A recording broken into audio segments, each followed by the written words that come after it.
Welcome to the Personalist Political Project. I have to make this video in 4 minutes or less, so buckle up and prepare yourself for a humorous, informative, and somewhat straightforward ride.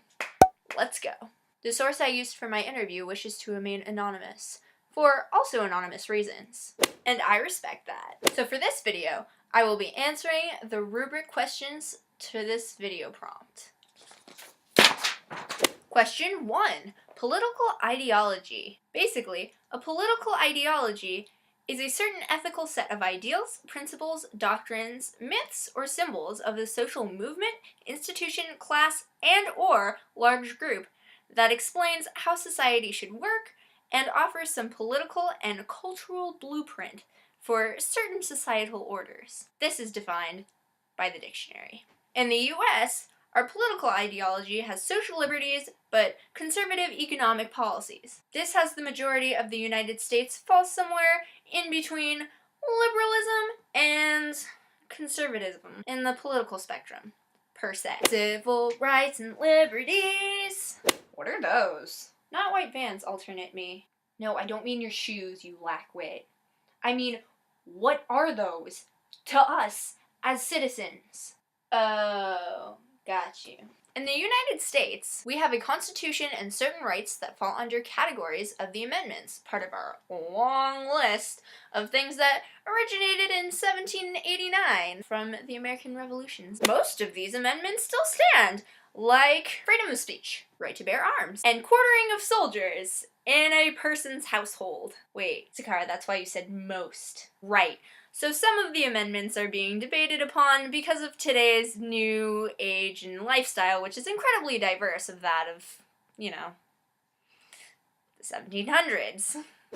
Moving on. Federalism, whatever the heck that's supposed to mean. Like in the US, we follow the Constitution written by our founding fathers. Side note, if you don't know what our founding fathers look like, either you have no money, which I'm very sorry, or you just haven't looked at your dollar bills, y'all.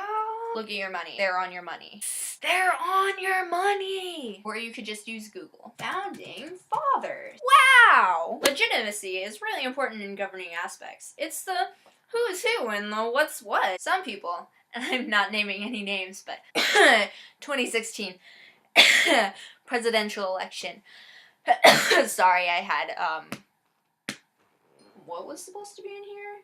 Hot chocolate. Anyway, sometimes we need to know who's in charge of our stuff. Guys, I said stuff, not oops. This is where transparency kicks in. Openness, accountability, and honesty kind of, define government transparency. In a free society, like the US, transparency is government's obligation, meaning they have to share information with citizens. This way, we as the people can hold their actions accountable for.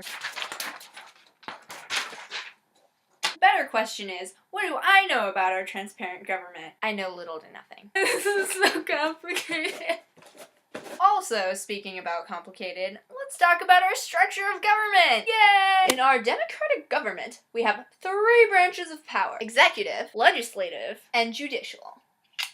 In this way of government, eligible citizens are able to voice their opinions about how our country works and how it should work. Majority vote wins. Woo! This basically works like math. Let's say, for this example in particular, you have 100 people. We're going to be voting on whether owning a llama should be legal or not. You take the total number of votes, divide it in half, and you get your answer. In basic cases like these, you would take the dividend and just add 1 to it. Now you have majority vote. Which way will you vote for this year's election of legal llamas?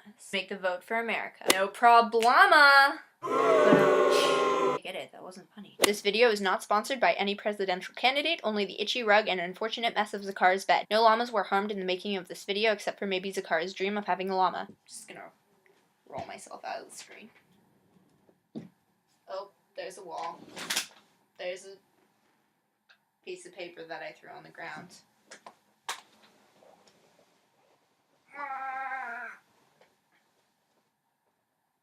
Am I out of the picture? No.